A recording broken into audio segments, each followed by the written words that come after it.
Hello, everyone. This is Jen Newberg, and I am very excited to have our guest, Thomas Attig, join us on Hope Hub. Just as a reminder to anyone who's new and listening, Hope Hub is an online community for widows to find community within each other, to find resources, and to find, of course, hope.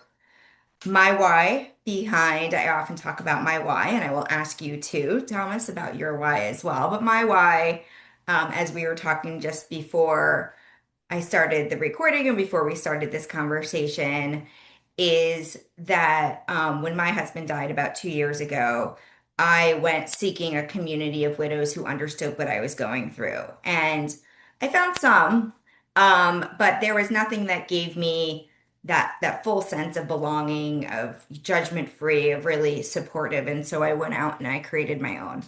And that's why I built my company, It's Lifey, and why I built this platform, Hope Hub. And I hope that those that are listening will learn a little bit and be inspired. And I know you talk a lot about hope, and we'll get into that. And so that's why we're here today. So I'll give you a chance to introduce yourself to the people that are listening. Oh dear, how much of an intro do you want? Whatever intro you feel like giving. It can be professional, it can be personal. We can, I guess I'll just start with this. Why did you start the work that you do? I started the work that I do because I had been trained as a philosopher, and I was in the midst of teaching philosophy at Bowling Green State University in Ohio. And I was there for about 3 years, and I noticed that some of my colleagues taught um, applied philosophical courses in things like medical ethics, legal ethics, philosophy of business, and so on. And there was a new college that was just opening with programs in nursing, social work, gerontology, child and family services. And I thought, given student interest in things having to do with death and dying in the ethics courses I'd been teaching, I could probably join my colleagues in offering courses for students in that college. I thought I would do ethical issues. As I got approval for the course, um, I thought that people who were in those kinds of services weren't going to be dealing with ethical issues very often. Sometimes they would, but many of them would have had no experiences with death and dying, and they would be worried about going into the room of a dying person, or they would be coming up short in knowing what to say or how to interact with a widow like you, or a bereaved mother or father. And I thought, philosophy doesn't really speak to this. I had second thoughts about that later, uh, but I better start reading a lot of stuff. And I became a one-man diversified faculty. I read sociology and psychology and anthropology and literature and poetry, and I watched movies and I listened to music, and I selected various things I would use with the class. And I wound up teaching where often I would ask people to write exercises about their experiences. And one of them in particular was about write about your three most important losses in your life up to now. They don't have to be about death, but if they are, that would be best. And most of them wrote three essays about people who had died in their lives. Um, I noticed interesting things. I'd read in the literature that Elizabeth Kubler-Ross was supposed to be really good on 5 stages of dying, and some people were reading her as talking about 5 stages of grieving. Interestingly, I read hundreds of student essays in response to my exercise. No one mentioned a single stage of anything. That's just not what the experience is about. But they talked about things like, what am I going to do with the things left in the closet? Can I Hmm. sleep in that bed again? Um, do I want to go to church where people are going to be asking more questions and expecting answers that I'm not ready to give? how am I going to talk to grandma? She just lost her son, my father, Mm, and I know she's hurting and I'm hurting too, but I don't know how to talk with her. I'm not sure I'm going to walk down that same sidewalk for quite some time, near where the accident happened. Um, I don't know about the living room. I had to take the gun out of my father's hand so he wouldn't shoot himself. And very concrete, very in the world, mhm, places to go, people to visit, things to do. I'm not sure I want to read that kind of fiction anymore because I was always talking to her about it. And without her to talk, it's not going to be meaningful for me anymore. You get the idea. Eventually, I started writing a bit and I fed back to my students. You haven't told me anything about going through stages. I don't think that's been your experience. What you're telling me is you're having to relearn how to live in the world, and there are places that catch you up short. There are things that you're reluctant to do. There are places where you don't know what to say. You don't know if you really care about something anymore. You worry about not knowing who to talk to about this thing that's happened because it's hard to find people who are really ready. A lot of them seem not to welcome your talking and wanting you to move on when you're anything but ready to move on, and so on. So I started writing about uh, grief as a process of how to relearn to live in the world. And it turned out to be a reputation maker and something that a lot of people agreed with. In fact, I started changing the lay of the land in people thinking about grief and loss. I started going to professional meetings, and what I had to say was new and fresh. And I thought, oh, really? Okay, let's talk some more. Finally, I had thoughts about, aren't you really doing the kind of philosophy you were trained to do? mm, And you haven't left it behind at all. I went to give a talk on relearning the world where they gave me my PhD. And I wrote on the phenomenology of grieving. Technical term, phenomenology is a kind of philosophy where people are trained to describe and interpret human experiences mm, across the broad range of experiences. I'm also an existentialist, and my reading of existentialism was a kind of philosophy where folks are spending an awful lot of time trying to figure out how to live a finite, limited um, life with integrity and meaning. Well, it turned out to be the perfect training to do the kind of writing and thinking that I wanted to do to help my students and to help people in various professions, and so on. That's me. I wanted to be a teacher from day one. I thought it would be mathematics. I was really good at math. I had perfect scores on math tests and so on. And I thought about teaching trigonometry to seniors in high school who didn't want to learn it for the rest of my life. And I thought, this is not the best thing to teach. My mm. brother's teaching history, the humanities. You can have conversations in the humanities. So I became a fellow who taught and then started writing about grief and loss. That is a very interesting journey. And, as someone who is not a philosopher, and I think sometimes we can get mired down in the intricacies of philosophy, I would say. And I love how you defined, the word that you use, because Yep. there's, if you're grieving or you're a widow like myself, the last thing that you want to hear is, well, here's the philosophy behind what you should be feeling. And that's when you talk about the 5 steps. Mhm. That is something that no one wants to hear. Okay, well, this is how you should be feeling Yes. versus how someone actually is feeling. And I think that at least what I heard from you, that was something that you were able to explore through those essays is Oh, yeah. the kind of diversity of feelings that people were actually feeling versus what someone was telling them they should feel. Yeah. I have no patience with those folks. I'll say one more thing about philosophy. By definition, it is a search for wisdom, the love of philo, Sophie, wisdom. And my father died when I was in graduate school.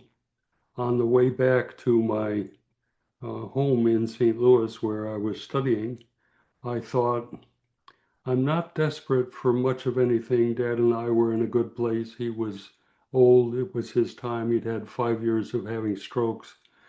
Kind of relieved that he's gone. We weren't particularly close because he was a very quiet man. But, and I didn't feel desperate. But on the other hand, I felt like I'm going back to my studies in philosophy. And there are about 15 philosophers on the hallways that I'm walking through every day. And I speak with some of them and not with others. Um, I can't think of a one of them that I would want to sit down with and have a heart-to-heart discussion. They were into technical this and technical Mhm. that. And I said to myself, I vowed to myself, I had no idea I would ever wind up teaching about death and dying that day. Mhm. I was going to be teaching something else entirely. But I said to myself, I don't want to be that kind of philosopher.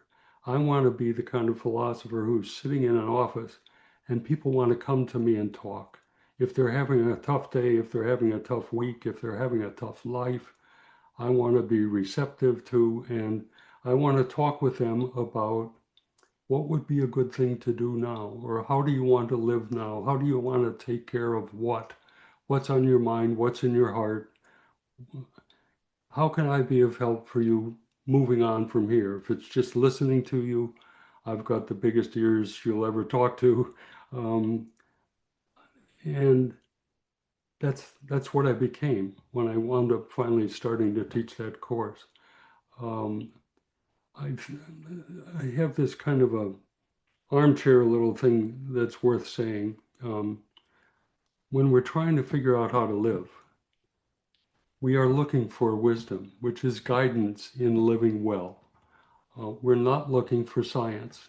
Mhm. And people who pretend to study grief to get the scientific certainties about what works and what's not working are fools.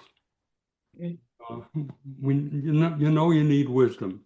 Wisdom is how to on the side of living well, living meaningfully, living appropriately, living with integrity, um, living meaningfully. And that's what I'm about. And I think that's probably, I speak to, I have spoken to hundreds of widows at this point, and I think one of the top five questions they ask is, what am I going to do now? How am I going to live without this person who was so integral in my life, who was, my partner and everything? What now? And I think it's really, you have a really interesting perspective of figuring that out. That doesn't, as you say, come from a scientific or even a prescriptive way. I think Yeah. there's a lot of people who are like, well, here's what you should do A, B, C, and D. And saying that to someone who is grieving is like a punch in the face Yes, it is. because they don't, no one wants to be told exactly what you should be doing. But when you have that question of what do I do now, I think it's the intricacies of, figuring it out, perhaps from a more there's the Philo- word there, Philosophical. philosophical Yeah. perspective. I think that is a very interesting approach that you've created. And so I will ask what's Mhm. probably a very big, difficult question. But instead of asking, how do we relearn to live in this world? Because I understand that could take 47 hours of an interview here. Um, I've got the what I time. What's the will, matter what I with will you? ask, I will try and keep it simple and ask, if there was somebody who would say, okay, my partner has, how can I go on living? Where would they start? Where would they, if you could direct somebody to one, whether it's a piece of literature or something you've written or something someone, where do I begin to answer that question? What would your response be? I've met an awful lot of people in those circumstances, and I think it's quite common for them to be very weepy and devastated by Mhm. the loss of the physical presence of this person in their life. You can't touch them, you can't kiss them, you can't hold their hands, can't look into their eyes, you can't sleep with them, you can't play with them, you can't sing with them. What requires their presence is a huge part of your life. I think there's a fear in a lot of people that they can't love this person anymore. And I think, and I wrote a whole book about it, um, I think that at the heart of grief is a desire to keep loving and not hurting so much. Mhm. And people might ask, how can you love in separation, especially a permanent separation? Well, I will ask you this, and your audience will feel like they're asked the same way. Did you bring everybody that you currently love who is alive with you for this interview? Are they sitting over in a corner in your interview room with you? Um, if they're at, at their phones listening to this or at their computer screen listening to this and so on, did they fill the room with all their loved ones when they came to listen to me being interviewed? No. Second question. When you left them, did you stop loving them? No. When um, they left, or when you left them behind, you have a suspicion that maybe they've stopped loving you, even though you're separated? No. If you think about it, what do we do to continue loving people when they're not in the room with you? You talk about them, you think about them, you look at photos of them, you remember things about them, you are grateful for what they've done for you in helping you raise your children or helping you to think through difficult problems. They've fed you some of their own wisdom, and chances are you still have it, and you recognize that this friend is really good for this, and this sister is really good for this, and so on. Most of the time, we're apart from the people that we love, but we don't stop loving them, and they don't stop loving us. Well, all of that stuff that I just described, and everything that you do in interactions with people that you love, when they're not with you, that is a sign of your love, that feeds you their love for you, you can do after they're gone. Everything, absolutely everything. But if you're feeling terrible sorrow, that probably blocks you from connecting as well as you might. So there's incentive to work toward crying less and loving more. And one of the things that happens is we can look at our sorrows, and it's not just crying. It's feeling like you don't know what to do when you have to solve a problem. Mhm. It's feeling like you don't know what to say when you're going to be with a friend or a relative or a child that you're raising now without a father. And if you remember things about what that father did in raising the children that you brought Mhm. into the world together, chances are some of their father's wisdom has become available to you, And instead of crying that he's not here to handle this conversation that you have to have with your daughter, can you remember some of the ways he was maybe a little better with your daughter than you are, or had some ideas about how together you could do some things? You can now do them by yourself, and so on. And I think that what happens with sorrow is the first time you meet up with anything that's difficult, or a scene, or a side of people that you're surviving with, and so on, it feels the worst. And Mhm. then you have a second meeting, and it's still pretty awful. And then you have a third, and it's not so bad, and the fourth. And by the time you have your 25th encounter with that same thing, or somewhere along the way, you're going to get so you can do some of these things I've been suggesting. Mhm. But for a while, you just have to, this is something I would advise. Feel free to slow down. Feel free to let it all out. Feel free to dose yourself. Feel free to um, ask people to give you some slack. Mhm. All right. Right. At work, in your friendships, in your family, all over the place. And you can work yourself past the worst of it. And there will be nights when you'll cry yourself to sleep 6 months or 2 years later. I mean, 10 years, 20 years later, you might have one of those nights. But Mhm. it's not dominant the way it is in the first going. Right. Is this helpful?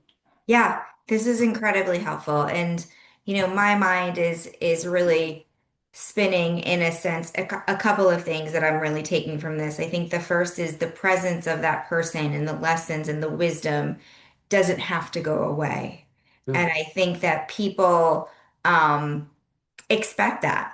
They expect that when this person leaves the world, they're going to go and take with them everything. everything, and you are going to be left without anything. And one of the things that I talk a lot about, and that I do even in my support groups, is I start all of my support groups asking a question of everyone about their partner or their spouse, something that made them laugh, something, their favorite trip together, something that they did together they enjoy, because I think it's so important to have that person's presence in their life. And Yes. it's exactly what you're saying is when you come up against a situation that you might find difficult, think about how they might have handled it or they might have taught you to handle it. Mhm. And I think that there's so much comfort and wisdom in that, versus going to that automatic place of he's not here anymore, he can't help.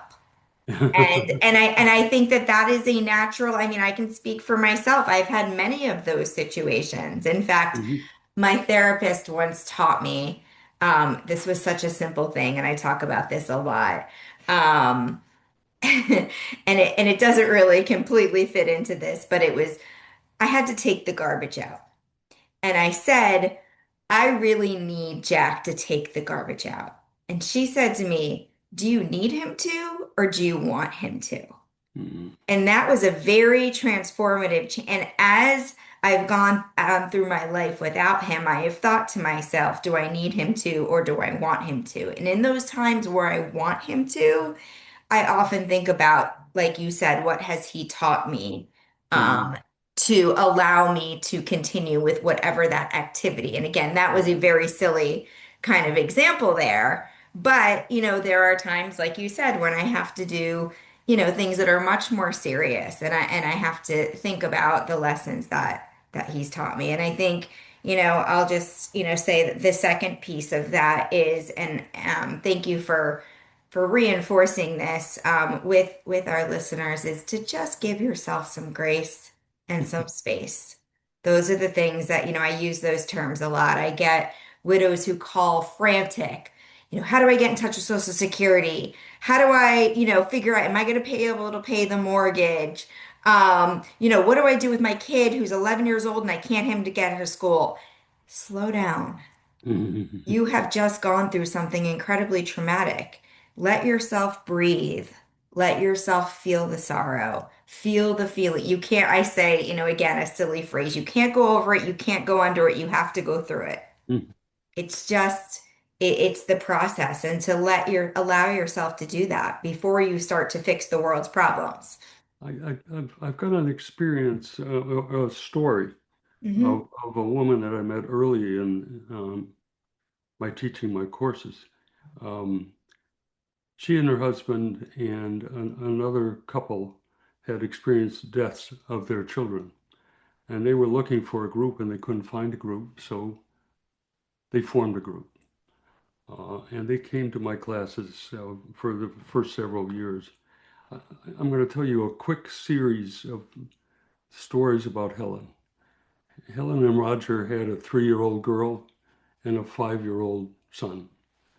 The 3-year-old was playing in the back on the swings. She fell off the swing, hurt her head, went to the hospital. By Monday, she was dead. So it turned out she had an illness inside her brain that was incipient. It wasn't manifesting yet. The fall triggered it, and she didn't live very long. She went to church for the service, and this is a lesson in what not to say to a grieving mother. The man held out his hand and congratulated her because she had a child in heaven. Oh. She said, if I'd had the energy, I would have punched him out. You mentioned punching out earlier. Mhm. I would have punched him out right there, but I went to the service. Later, and that's not a way to speak to someone who's grieving. Later in the week, there was a lady in the neighborhood um, who also had a 3-year-old girl, and the girls had played together quite a bit, but the moms had really not gotten together very much. They took advantage of the time to take care of things at home and so on. This woman called her out of the blue and said, I've heard about the terrible thing that's happened. And I know we don't know each other very well, but we're both mothers of 3-year-old girls. And given that the kids played together quite a bit, um, I've taken quite a few photographs. I'm suspecting you don't have to if you don't want to. Would you like to come and have a cup of coffee and we can look at the pictures together? And that was that soft heart that she Mhm. needed to find. They became really wonderful friends. One more instance of this story, just to tell you what can happen with sorrows coming up. About 3 or 4 years later, Helen and Roger took their son, who was the older brother, and they went to the sand dunes in Indiana. And they climbed and they climbed, slid back and climbed and climbed. And they finally got up to the top, and Helen started crying. And Roger, being the macho guy that he was, said, did you hurt yourself? No, I didn't hurt myself. Do you want to go then? She said, just shut up and hold me. I'm remembering that we wanted to bring Mary here, and it's hard. I want to cry it out and then make a decision then about what I want to do. So she cried for several minutes, and he just held her and was really good. And she said, okay, now I've made up my mind. I want to stay here. Why do you want to stay here? It's making you sad. I feel like I'm here as Mary's representative. She always wanted to come here. All right. Now that's three different, well, two different interactions. Um, some people know how to interact well, and some people need lessons, like that father. But he picked up quickly and knew enough to say, if she wants to be here for a while and cry, that's what we're going to do.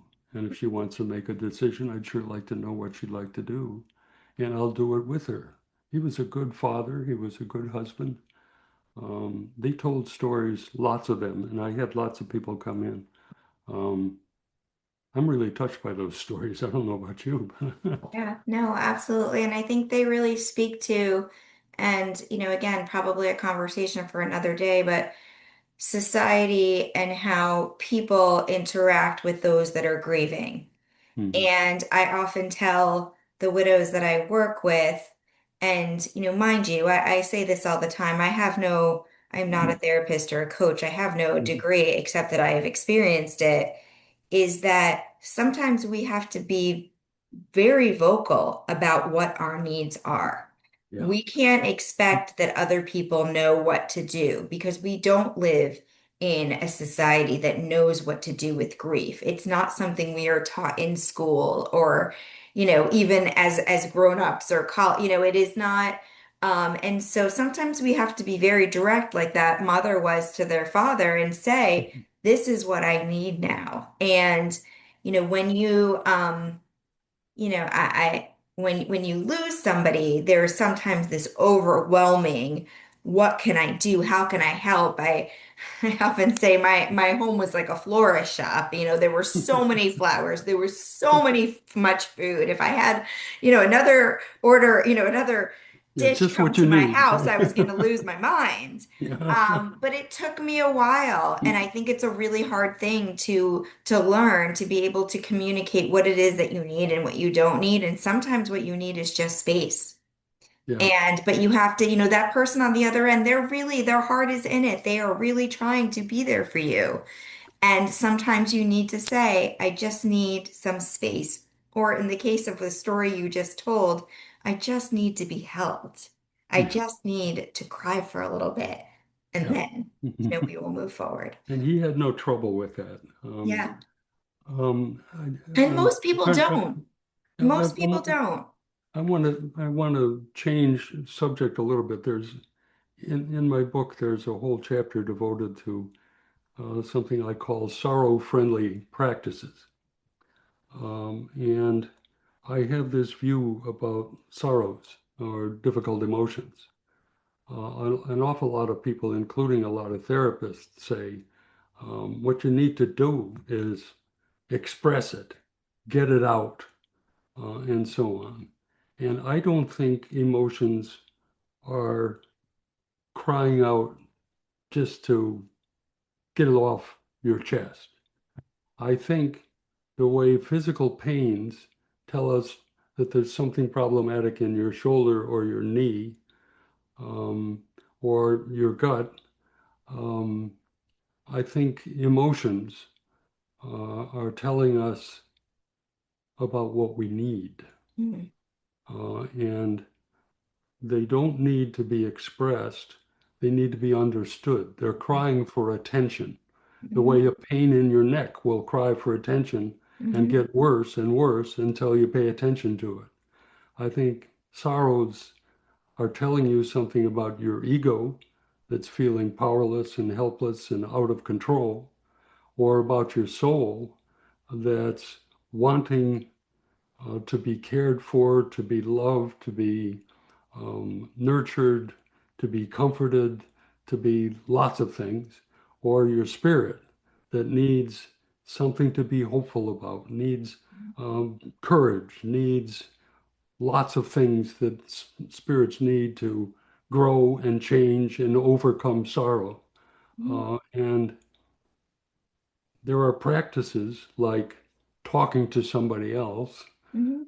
uh, that serve that kind of need. And keeping a journal is another thing, participating in rituals is another, attending to your dreams, Mhm. um, doing various things with your faith. Mhm. Prayer can help, Mhm. uh, counseling with people can help. Mhm.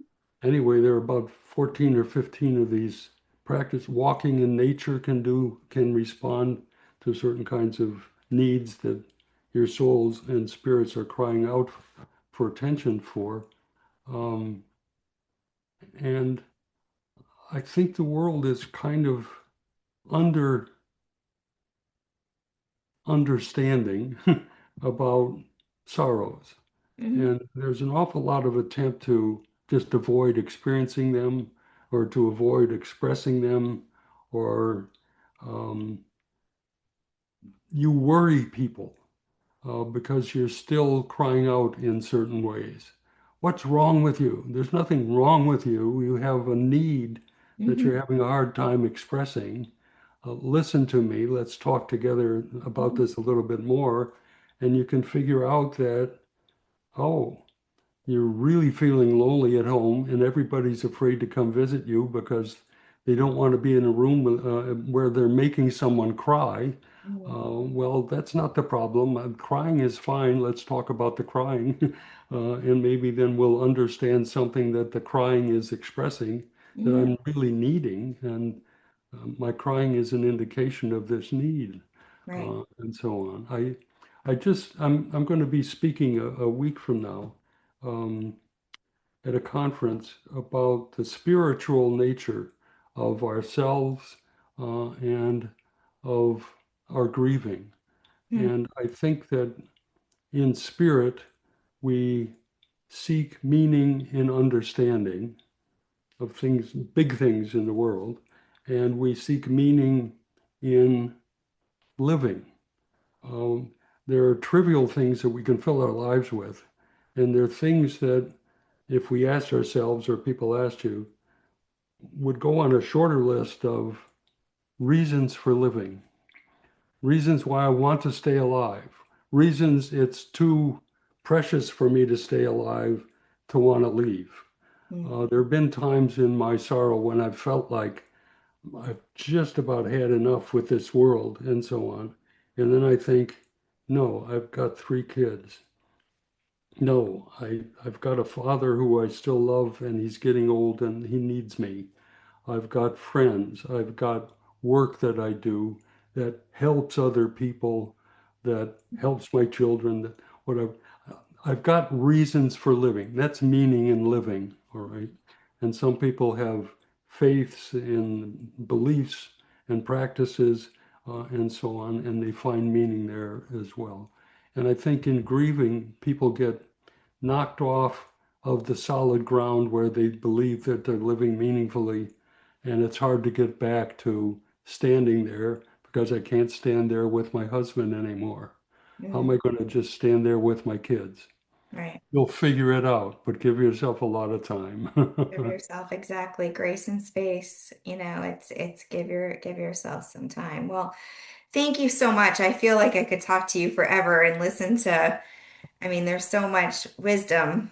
There's that word again, that you bring to understanding grief and how to understanding how to, to relive in a world that oftentimes people think ends when their partner's life ends. Mhm. Your life is not over just because theirs is, but you have to relearn how to live it. And there's a process and a timeline, well, maybe not a timeline, but there's a process for sure in learning how to do that. And I think that the work that you've done, um, can really help people to learn that Can process. I add something more about that?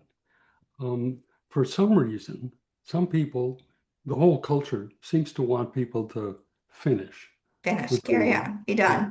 done. Closure, they talk Mhm. about a lot. Okay. There um, are three things I guess I can say.